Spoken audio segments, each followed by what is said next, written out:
मेरे भाई, मेरी एक बात बड़े ध्यान से सुन लो। प्रतियोगिता परीक्षाओं की तैयारी में अक्सर एक वहम पाल रखा है बच्चों ने। सबको लगता है कि ये नोट्स ले लो, ये किताब ले लो, वो अनाउंसमेंट हुई है, बिगेस्ट अनाउंसमेंट है, इतिहास बदल दिया, फलानी किताब जरूर पढ़नी चाहिए। लेकिन आपको बता दो, ये सिर्फ और सिर्फ इस बाजार की चकाचौंध है। कहीं ऐसा ना हो जाए कि इस चकाचौंध में आप खुद को ही खो बैठे। आपके कमरे में ढेर सारी किताबें रखी हैं, लेकिन खुद से एक सवाल जरूर पूछना, क्या आपने किसी एक किताब को पहले पन्ने से लेके आखिरी पन्ने तक ईमानदारी से पढ़ा है? ये जानना बहुत जरूरी है कि क्या छोड़ना है। जिस दिन आपने ये समझ लिया कि क्या नहीं पढ़ना, समझ लीजिए सफलता की आधी दूरी आपने तय कर ली।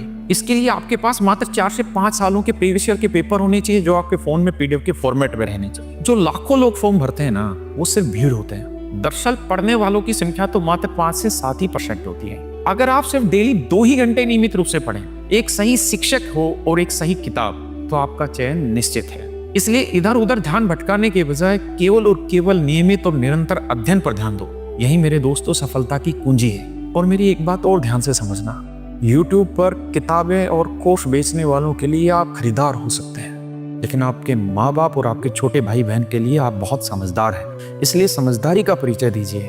और एक बात ध्यान रखिए, ये कोर्सेज, ये किताबें, ये बड़ी बड़ी अनाउंसमेंट, ये बिगेस्ट अनाउंसमेंट, बड़ी बड़ी टेस्ट सीरीज, ये सिर्फ और सिर्फ आपके माँ बाप की मेहनत और पसीने को लूट रहे हैं। सच ये है कि पढ़ने के लिए संसाधनों की नहीं, जुनून की जरूरत है। इसलिए रोज पढ़िए, मन करके पढ़िए और अपने परिवार को इन स्थितियों से बाहर निकालिए।